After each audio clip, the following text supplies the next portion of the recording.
IIM UPSC tuitions only in Tirumala IAS institute Chaitanyapuri. Call చేసి ఇప్పుడే join అవ్వండి. ఎప్పుడు వివాదాలకు కేర్ ఆఫ్ అడ్రస్ గా నిలిచే దర్శకుడు రామ్ గోపాల్ వర్మకి మరో బిగ్ షాక్ తగిలింది.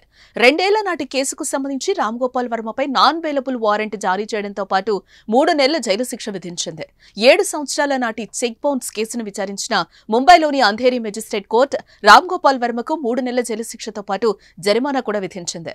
ఈ పిటిషన్పై విచారణ సందర్భంగా ఆయన కోర్టుకు హాజరు కాలేదని, దీన్ని దృష్టిలో ఉంచుకుని ఆయనపై నాన్ బెయిలబుల్ వారెంట్ జారీ చేయనున్నట్లుగా పేర్కొంది.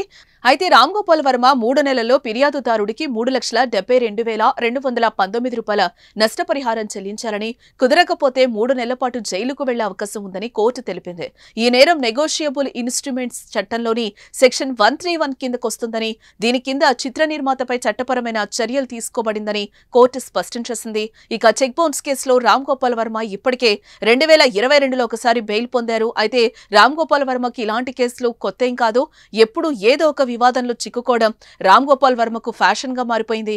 మరి ఇప్పుడు ఈ కేసుపై ఆయన ఎలా స్పందిస్తారో చూడాలి. ఇక ఇదిలా ఉంటే రామ్ గోపాల్ వర్మ తాను తీయబోయే కొత్త సినిమా పేరును అనౌన్స్ చేశాడు.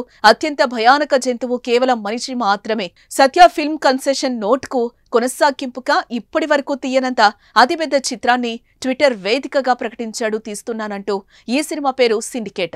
భారతదేశం ఉనికిని ప్రశ్నార్థకం చేయాలని చూసే ఓ సంస్థపై తీస్తున్న సినిమా ఇది అంటూ మూవీ టైటిల్ ను ప్రకటించారు.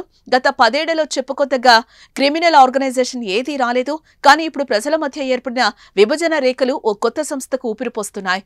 పోలీస్ ఏజెన్సీలు, రాజకీయ పార్టీలు, బిజినెస్ మ్యాన్లు, మిలిటరీతో ఏర్పడే సిండికేట్ కనుక ఇది భయానకంగా ఉండబోతోంది అంటూ కాన్సెప్ట్ రివీల్ చేశాడు.